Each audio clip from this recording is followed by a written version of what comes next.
today, magdi-discuss tayo ng epic poem ni Dante na Divine Comedy. Pero ang tatake lang natin is chapter 1, which is the Canto 1, na kung saan kinukwento dito yung journey ni Dante sa Inferno. So, ano ba talagang kwento nito?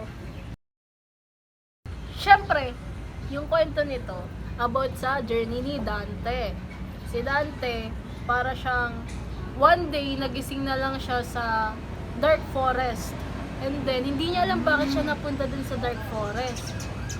So ngayon, si Dante sa takot, naglakad siya. Then sa paglalakad niya, nakita niya na parang naaninag niya yung bundok na may na tinatamaan ng sinag ng liwanag.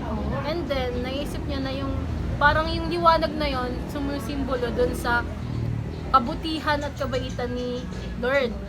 So, nagtangka siyang pumunta dun sa bundok. And then, pagpunta niya dun sa bundok, may nakita siyang tatlong hayop. Yung lion, leopard, tsaka yung wolf. And then, hindi siya nakapunta ng directly dun sa bundok kasi natakot siya dun sa tatlong hayop. So, umatras siya, bumalik siya dun sa madilim na gubat. And then, sa sobrang takot niya, biglang may lumitaw. And then, ito yung lumitaw, si Virgil. So, lumitaw si Virgil, sabi ni Virgil, Virgil Mary. Si Virgil, oh.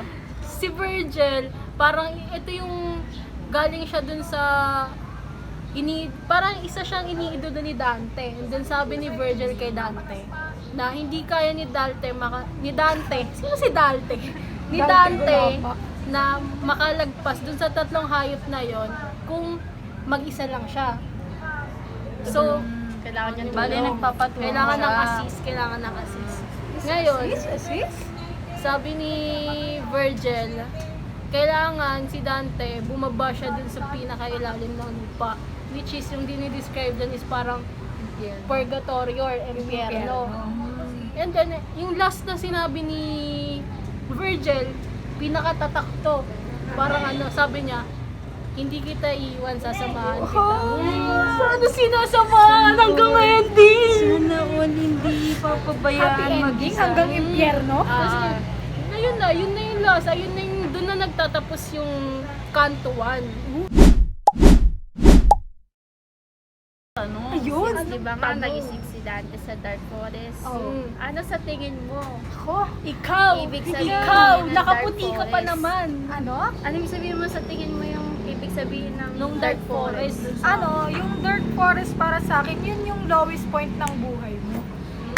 Lalim. Oo, Dinidescribe yung metaphorical metaphor. meaning. Oo, Hindi metaphor. literal. Iba talaga yung nito ng utak. Deep. Deep sea. Mga struggles na sa Struggles buhay. ng buhay, Ganon. sa buhay. Okay, Ganon. okay.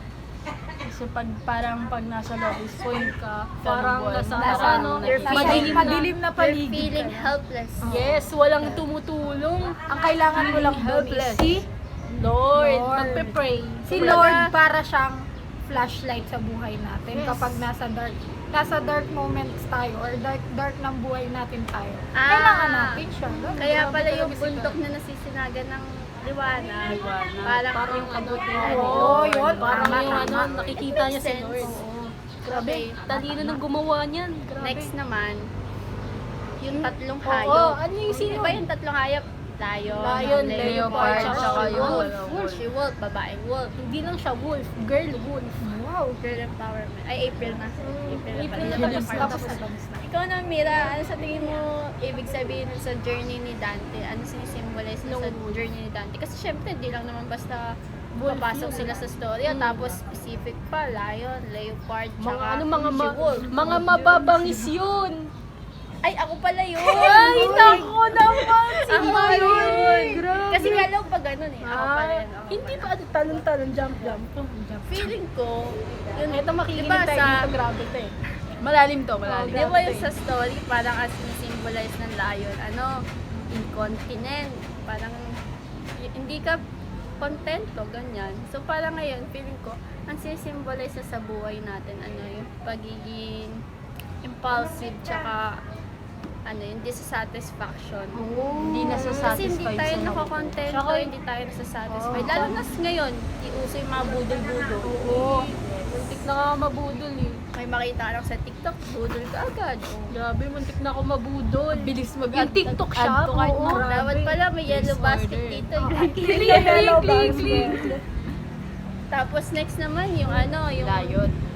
Tapos leopard na, Leopard na, Leopard Ayun naman. yung mabilis ka manin lang, no? Oh, yun.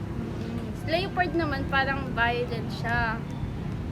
'Di ba? Ang parang threat siya sa buhay mo ganyan. Siyempre, leopard medyo yun, Aggressive. ganyan, aggressive. Ito, parang sinsymbolize niya violence, ganyan, lalo na sa panahon ngayon. Parang medyo deep na to or medyo malayo. Pero parang feeling ko sinsymbolize niya yung pagiging yung injustices, tsaka yung mga sa social issues. Hindi ko na natin. naintindihan yun. Kasi syempre parang Hindi ka bigla nang kasabay. violent siya sa dignidad natin mga tao, ganyan. Next is Yung Babaeng wolf. Naku, mga babae Yan ang talaga, mga no? wolf. Grabe talaga mga Mga babae. Parang di ka babae. Grabe talaga mga bakit kaya babae yung Specific, wolf doon? no? Kasi yung sisimbolize niya parang fraud eh. Parang kagahaman, kasakiman. Tapos bakit babae? Sakit ba yun? Gahaman ko mga pala. babae. Hindi ko alam. Depende.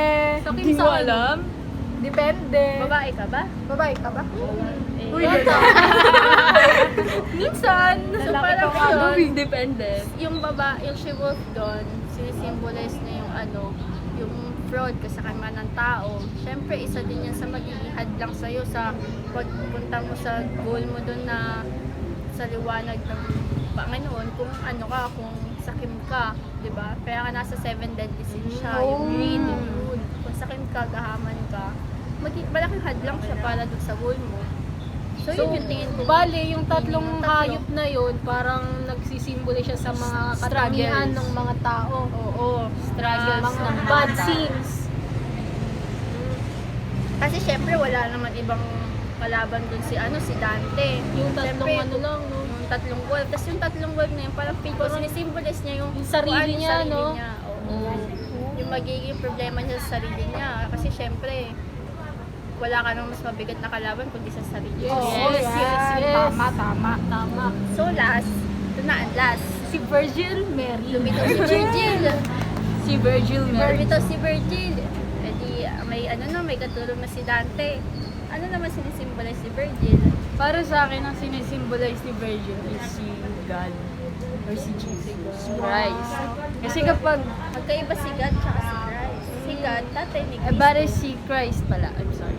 Okay. Si Christ. Kasi kapag parang pag tayo, nasa struggles tayo. So, Okay. kapag nasa struggles tayo sa buhay natin, parang pag naliligaw tayo, feeling natin naliligaw tayo, parang wala tayong malapitan, lumalapit tayo kay God. May naalala ko sa naliligaw. Si naliligaw kanina. Naligaw! Di guys, sorry. 2 hours kami nagantay. So pag naliligaw ka, nasa lowest point ka ng buhay Aray mo, ko po, humingi nasa ka ng lowest tulong point na ako kay God. kanina. Uwi na So, dapat ako. Sa Kay kay God ka Cristo, humingi para ng- makarating ka sa goal mo kay God. Parang sa kanya ka kumukuha ng lakas, gano'n. Para marapasan yung struggles na kinakaharap. Ang galing nila. All this time, parang yung kwento ni Dante, sumasalamin lang siya sa buhay ng tao. Yes. Sa mga Parang problema ng challenges, buhay. mga challenges niya sa buhay.